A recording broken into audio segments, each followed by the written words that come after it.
तो आज जिस रचनाकार की कविता मैं लेकर आई हूँ उनका नाम है अदम गोंडवी जी। ये बहुत बड़े साहित्यकार और कवि हैं। मैं पहले उनको नहीं जानती थी, नाम सुना था, लेकिन जब से मैंने रचनाएं उनकी पढ़ना शुरू किया है मैं उनसे हृदय से इतना जुड़ गई हूँ, क्योंकि वो सामाजिक मुद्दे लेकर आते हैं जो कि सत्य है। तो मैं लेकर चलती हूँ आपको उनकी कविता की तरफ। इस कविता को आप गौर से, ध्यान से, धीरज के साथ सुनिए, क्योंकि कविता बड़ी है और कविता नहीं, ये एक कहानी कह रही है। तो मैं शुरू करती हूँ। आइए महसूस करिए जिंदगी के ताप को, मैं चमारों की गली तक ले चलूंगा आपको। जिस गली में भूखमरी की यातना से ऊब कर मर गई फुलिया बेचारी एक कुएं में डूब कर। है सदी सिर पर बिनौली कंडियों की टोकरी, आ रही है सामने से हर कुआ की छोकरी। चल रही है छंद के आयाम को देती दिशा, मैं इसे कहता हूँ सरजू पार की मोनालिसा। कैसी ये बहभीत है हिरनी से घबराई हुई, लग रही जैसे कली बेला की कुमलाई हुई। कल को यह बाचाल थी पर आज कैसी मौन है, जानते हो इसकी खामोशी का कारण कौन है। थे यही सावन के दिन हरखू गया था हाट को, सो रही बूढ़ी उसारी में बिछाई खाट को।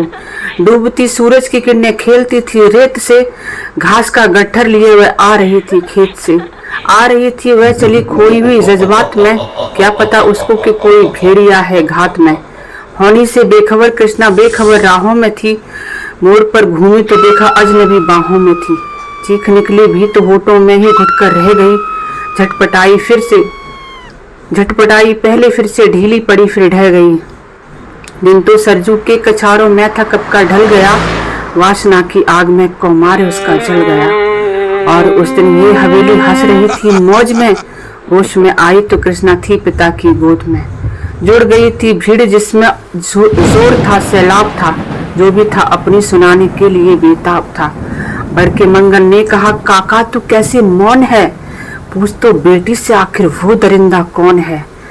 कोई हो संघर्ष से हम पांव मोड़ेंगे नहीं, कोई हो संघर्ष से हम पांव मोड़ेंगे नहीं, कच्चा खा जाएंगे जिंदा उनको छोड़ेंगे नहीं। कैसे हो सकता है होनी कह के हम टाला करें, और ये दुश्मन बहू बेटी से मुंह काला करें। बोला कृष्णा से, बहन सो जा तू मेरे अनुरोध से, बच नहीं सकता है वो पापी मेरे प्रतिशोध से। पड़ गई इसकी भनक थी ठाकुरों के कान में, वो इकट्ठे हो गए थे सरपंच के दालान में। दृष्टि जिसकी है जमी भाले की लंबी नोक पर, देखिए सुखराज सिंह बोले हैं खैनी ठोक कर। क्या कहें सरपंच भाई क्या जमाना आ गया, कल तलक जो पांव के नीचे था रुतबा पा गया। कहती है सरकार के आपस में मिलजुल कर रहो, सुअर के बच्चों को अब कोरी नहीं हरिजन कहो। देखिए ना यह जो कृष्णा है चमारों के यहाँ, पड़ गया है सीप का मोती गवारों के यहाँ। कैसी बरसाती नदी अल्लड़ नशे में चूर है, हाथ ना पुट्ठे पे रखने देती है मगरूर है। भेजता भी है नहीं ससुराल इसको हर खुआ, फिर कोई बाहों में इसको भींच ले तो क्या हुआ। आज सरजू पार अपने श्याम से टकरा गई, जाने अनजाने में वो लज्जत जिंदगी की पा गई। वो तो मंगल देख था तब बात आगे बढ़ गई, वरना वह मरदूद इन बातों को कहने से रही। जानते हैं आप मंगल एक ही मक्कार है, हर को उसकी शय पे थाने जाने को तैयार है। कल सुबह गर्दन अगर नपती है बेटे बाप की, गांव की गलियों में क्या इज्जत रहेगी आपकी। बात का लहजा था ऐसा ताव सबको आ गया, हाथ मूछों पर गए माहौल भी सन्ना गया। छड़के आवेश जिसमें हर युवा तैमूर था, हाँ मगर होनी को तो कुछ और ही मंजूर था। रात जो आया न अब तूफान वह पुरजोर था, भोर होते ही वहां का दृश्य बिल्कुल और था। सिर पे टोपी बैग की लाठी संभाले हाथ में, 1 दर्जन थे सिपाही ठाकुरों के साथ में। घेर कर बस्ती का हल्के के थानेदार ने, जिसका मंगल नाम हो वह व्यक्ति आए सामने। निकला मंगल झोपड़ी का पल्ला थोड़ा खोलकर, एक सिपाही ने तभी लाठी चलाई दौड़कर। गिर पड़ा मंगल तो माथा बूट से टकरा गया। सुन पड़ा फिर माल वो चोरी का तूने क्या किया।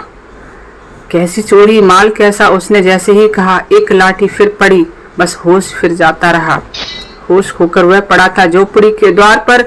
ठाकुरों से फिर दरोगा ने कहा ललकार कर, मेरा मुंह क्या देखते हो, इसके मुंह पे थूक दो, आग लाओ और इसकी झोपड़ी को फूंक दो। और फिर प्रतिशोध की आंधी वहां चलने लगी। बेसहारा निर्बलों की झोपड़ी जलने लगी। दुधमुहा बच्चा व बुढ़ा जो वहां खेड़े में था, वह अभागा दीन हिंसक भीड़ के घेरे में था। घर को जलते देखकर वो होश को खोने लगे। कुछ तो मन ही मन मगर कुछ जोर से रोने लगे। कह दो इन कुत्तों के पिल्लों से कि इतराए नहीं, हुक्म अब तक मैं न दूं तो कोई कहीं जाए नहीं। यह दरोगा जी थे मुंह से शब्द झरते फूल से, आ रहे थे ठेलते लोगों को अपने रूल से। फिर दहाड़े इनको डंडे से सुधारा जाएगा, ठाकुरों से जो भी टकराएगा मारा जाएगा। एक सिपाही ने कहा साइकिल के दर को मोड़ दें, होश में आया नहीं मंगल कहूँ तो छोड़ दें। बोला थानेदार मुर्गे की तरह मत बांग दे, होश में आया नहीं तो लाठियों पर टांग लो। ये समझते हैं कि ठाकुर से उलझना खेल है, ऐसे पाजी का ठिकाना घर नहीं है जेल है। पूछते रहते हैं मुझसे लोग अक्सर यह सवाल, कैसा है कहिए न सरजू पार की कृष्णा का हाल। उनकी उत्सुकता को शहरी नग्न के ज्वार को, सड़ रहे जनतंत्र के मक्कार पैरोकार को, धर्म संस्कृति और नैतिकता के ठेकेदार को, प्रांत के मंत्रीगणों को, केंद्र की सरकार को मैं निमंत्रण दे रहा हूँ, आए मेरे गांव में, तट पे नदियों के घनी अमराइयों की छांव में। गांव जिसमें आज पांचाली उघाड़ी जा रही, या है इंसा की जहाँ पर नथ उतारी जा रही है। तरसते कितने ही मंगल लंगोटी के लिए, बेचती है जिस्म कितनी कृष्णा रोटी के लिए। धन्यवाद।